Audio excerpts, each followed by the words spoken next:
Hi, it's Lainey here from Achievement for All, and today I'm with Sonia Blandford, who's actually our founder and chief executive of the charity. And as it's Mental Health Awareness Day on Saturday, the 10th of October, we're looking at things to do with well-being, mental health, and particularly we're looking at leadership. So I've dragged Sonia along today to talk about leadership because she's done an awful lot of work in this area and written books on it. And we wanted to talk to you a bit about leadership in the 21st century and also how important it is at the moment for what we're going through and in a crisis situation. So hi Sonia, thank you for joining me. Hi Lainey, you're very welcome. So talking about leadership in the 21st century, but particularly at the moment when things are really, really tough, what have you found in your experience that would really help people along these lines today? Well, I think what applies to good leadership generally applies to where we are currently, with one huge significant difference.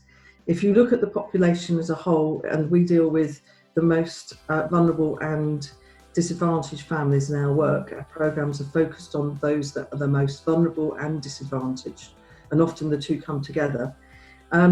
What we need to be is incredibly positive about the opportunities, as small as they are, as difficult as they are. We have to be, without being Pollyanna-ish about things, because sometimes people say to me, actually, you're a bit like Pollyanna, you just look for the good in everything. We have to find the positive and we have to build from that.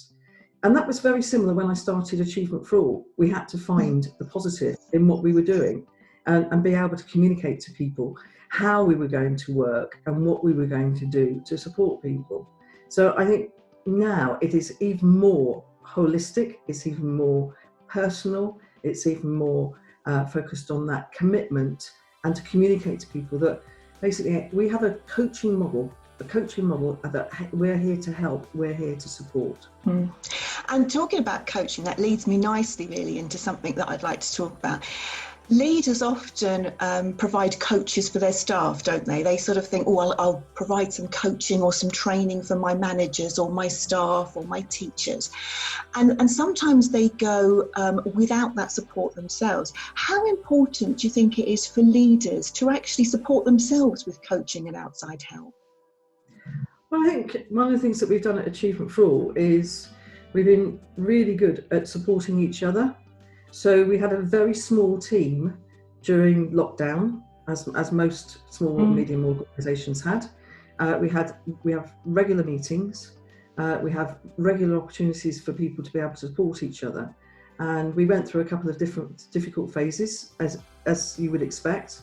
And again, we had a group of 6. And one of the things that we talked about at the start of those meetings was how we could support each other. But actually, more generally, as an organisation, Achievement for All has that level of support where we're incredibly supportive of each other when things are difficult, and we're working, whether it's through a surgery, as we call it, which is a fortunate name, going through those schools or colleges that are going through difficulties. We discussed that, but we're able to support each other. So at the heart of your question, how important is it to have the coaching? We also have external help, and we've sought external help when we've needed it, and we did at the back in February and March. We went to other organisations. We looked to other organisations for support.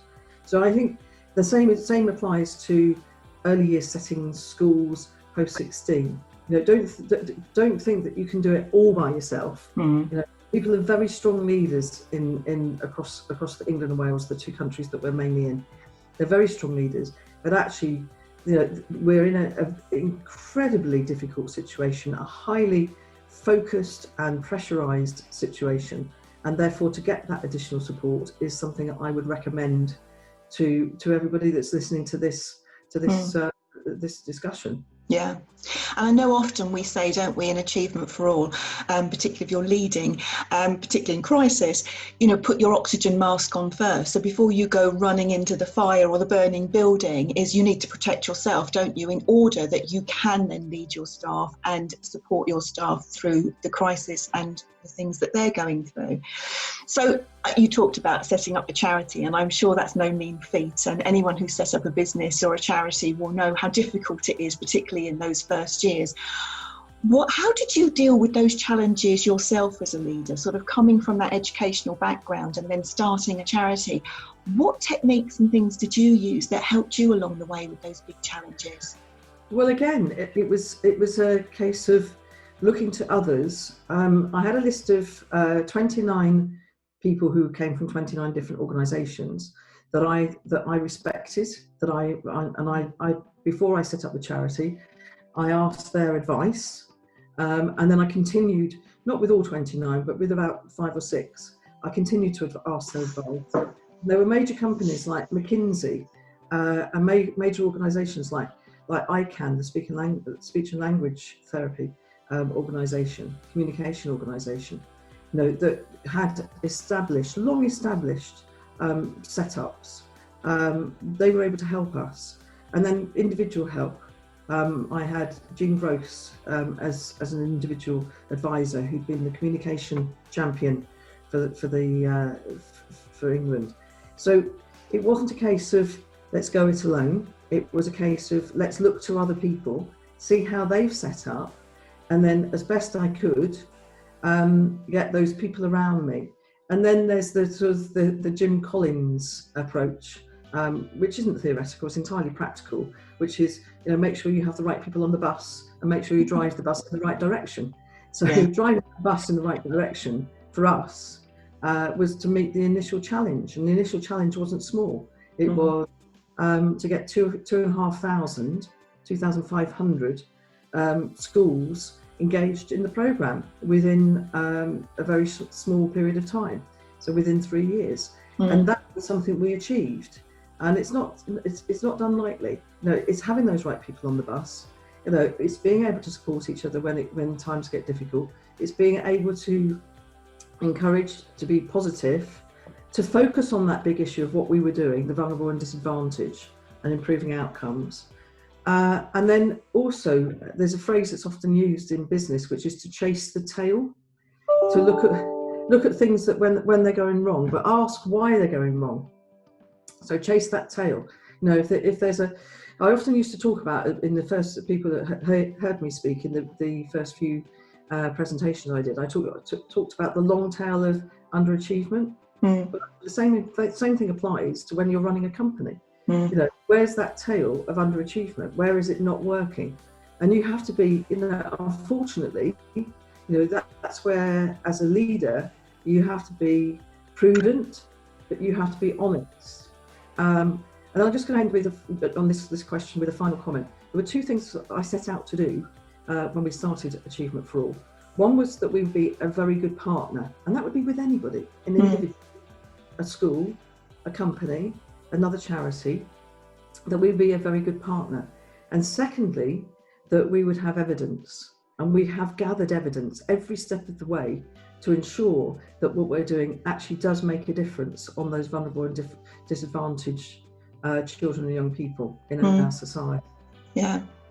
And talking about the word vulnerable, because we're talking about leaders leading and thinking they know all the answers, or you know, when they get to that point where they think, well, I can't show my vulnerability, or I can't ask those questions because somebody might think I don't know what I'm talking about.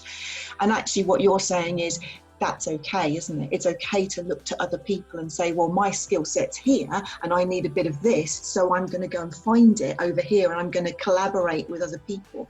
And I think that whole partnership thing is very much the way people are working nowadays, is we need partners, don't we? We need to collaborate with people so that we bring all of our skills together.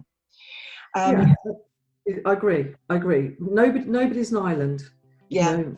So that's a cliche, but it's the same. You know, it takes a village to raise a child. Whatever your point of reference, nobody should be on their own. and nobody should feel they're on their own. And one of the things that I'm blessed with at Achievement for All is knowing I'm not on my own. I'm absolutely not on my own. Yeah, it's a nice feeling. Okay, so final words of wisdom then. So anybody watching this who's in a managerial or leadership role at the moment, who's thinking, I might need to change a few things, what would be your kind of top tips for them to take away from this today? So I think I'm going to come back to two basics, all right, which are two bit of a list, so a bit processy. So the first is you need to think about what your vision is for your earlier setting, your school, your post-16 setting. And is the vision very, very inclusive? And inclusive leadership is something that people say, yeah, we do that every day.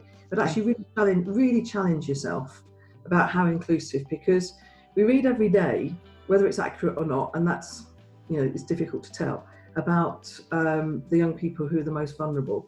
But the reality is that we're not doing very well for the most vulnerable and disadvantaged. So it may be the case that your setting is doing well, but just think about the vision. And then the second is, who are you collaborating with, which is the main thrust of this conversation today. Who do you collaborate with? Where do you get your advice? Where would you get a coach that would be able to support the whole school and have that impetus and have that momentum, that positivity? But the reality of COVID-19, the reality of working online, the reality of working when there are staff issues, genuine issues, and where we are as an organisation, you are as an organisation. So that collaboration is the second. So vision, collaboration. The third point I would say is think about how you get the commitment. I talked about Jim Collins and getting everybody on the bus. I think it's great. Make sure you're driving in the right direction. Just look around. Now is not the time to be able to say, well, we'll develop people over a period of time, to sustain the organisation. If the right person is not on the bus with you, you need to be, this again goes back to sort of chasing that tail. You need to have those open, honest conversations about what's happening. And then the final is the communication. How do you communicate? It is about the wholeness of the organisation. How do we communicate with parents? How do we communicate with carers? How do we communicate with our partner organisations? And again, coaching can help with that.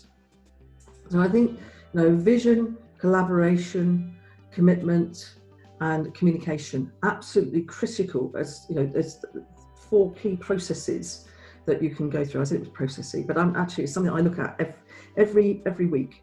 I look at when our strategy to think, are we committed in the way that we should be committed? Are we communicating? And we talk a lot about communication with our organisation. With coaching, communication is essential. And actually, if you look at the where we are with the National Health Service, and I've put it in my little line, they talk about collaboration and communication and being supportive. Yeah. Then the final word is kindness. So Achievement for All 2 years ago, or 2.5 years ago, in March 2018, we launched our manifesto, which was a 2-year manifesto. And I'm very pleased to say that most of the 5 points that we had on that manifesto have actually been adopted. Whether that's through us, it doesn't really matter. But the most important thing is that we were awareness raising when we launched this at the House of Lords with Lord Jim Knight. But the first was kindness. And the time when we launched it, and we ran exercises with businesses, and we ran exercises with conferences. I asked everybody to be nice to each other, to say something nice at a conference, turn to a complete stranger and be nice. Say something kind, and that's what we need. Is that kindness? Yeah. And kindness is free. Kindness is the heart of what we're good at as humans. Yeah. And an anthropologist will tell you we all need one good friend. We all need 5 people, including that one good friend who knows us, and then we need 100 people that we know will be kind to us. So just look around you and just say, are you being kind? Are you being kind as a leader? Is everybody in your organisation being kind, from the little person through to the big person? All right, and talk about age rather than anything else. All right, so if you're looking at what you're doing, kindness. Just say something nice. Just be kind turn to somebody and say something good about them. In that, I think that is really going to be part of that vision, collaboration, commitment and communication. But Lainey, thank you very much for asking the questions. They've been great. Yeah, it's been brilliant. And I would end on that kindness as well. And I was in the audience when you did that. And I turned to somebody that I don't speak to very often because our jobs don't collide very often.